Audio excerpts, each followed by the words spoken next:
udaletxeak eskatutako ikerkuntza bat egintzan, beharren azterketa bat egintzan, eta horren ondorioz edo Zubietako lanbide eskolaren eraikitzea edo izan. Eta pixka bat hori ere txosten hori sartu dugu, eta hori izan oso ere irakurrian izateko. Eta hori dela eta bai egin nahi gustatuko litzaigun egitea, alde batetik eskartza ematea udaletxeari, orduan egindako onarpena eta hortik etorritako Zubietako lanbide eskola proiektua aurrera eramateagatik. Urte 50 urte hauetan, ni ez, eta nire lankideak, usurbildarrak eta baita ere eskualdeko gaztetxoak formatzen aritu behar, hemen baino baita ere Zubietakoetan pasatako gaztetxoak. Eta baita ere, eskualdeko eta baita ere usurbilko enpresei ere apoio hori edo. Orduan, 50 urte urren hau orain egingo dugu, astelehenean izango litzateke, ekaineko 30ean dago data eginia. Hori izango da, egingo du ekitaldi bat instituzionala, eta gurtzan ere gonbidatua dago ekitaldi horretara, baina izango da hasiera bat. Hurrengo ikasturtean, ekintza gehiago egingo ditugu, bai ikasle horiei bideratutako ekintzak, baita ere, 50 urte hauetan egin diren lanketaen azalpenak eta ekintzak ere egin ditugu, eta pixka bat hori egin baita ere, udaletxean erregistratuta geratzea. Eta pixka bat agurtzen egin da, hor dago adierazpen instituzional bat, sartuta dagoena, pixka bat egin.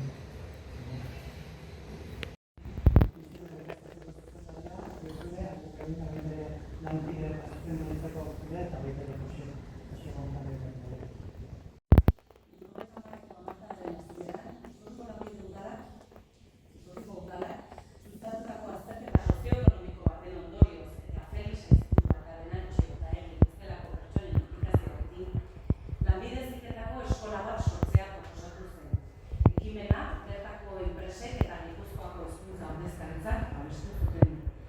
Zentroaren oinarriak 1995ean jarri ziren irakasle eta bizilagun talde batek kooperatiba batzuen eta udalaren babesarekin adinako parrokia lokaletan lehenengo tailerrak prestatu zituen.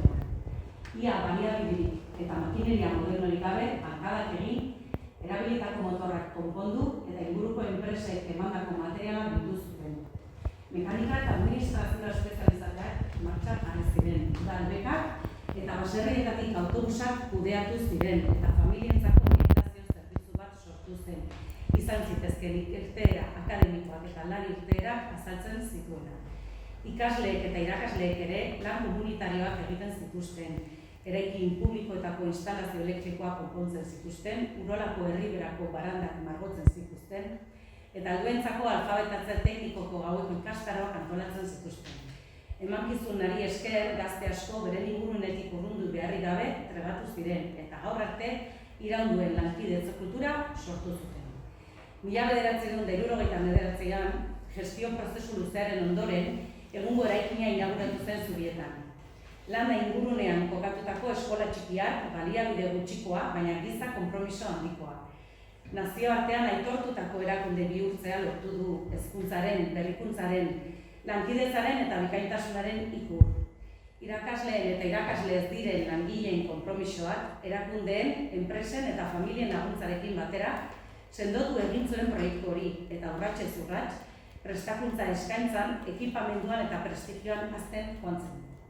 Hurrengo hamarkadetan eskola aitzindaria izan zen enpresetako praktiketan, etengabeko prestakuntzan, kalitatearen aldeko apostuan, eta nazioarteko lankidetza. Espezialitate berriak bultzatu ziren, hala nola energia, berriztagarria, kostalaritza eta turismoa edo instalazioen mantentzea, eta inguruko enpresa sarearekiko harreman zuzena sustatu zen.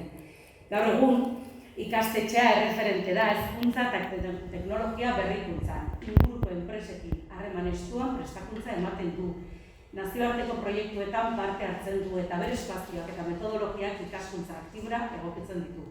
Gainera, eskualdeko garapen sozial eta ekonomikoan funtsezko zeregina betetzen dugu langile zein langabetuei prestakuntza eskainiz, enpresa txiki eta ertainekin lankidetzan arituz eta jasangarritasuna eta eraldaketa digitala sustatuz.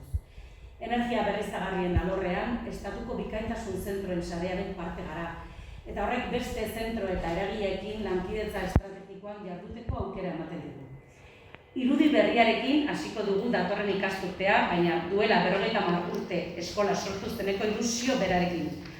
Pertsona trebeak, konprometituak eta etengabe aldatzen ari den gizartearen erronkei aurre egiteko gai direnak prestatzen jarraituko dugu. Eskerrik asko, bihotzez, urte hauetan guztietan bidaide izaten guztien.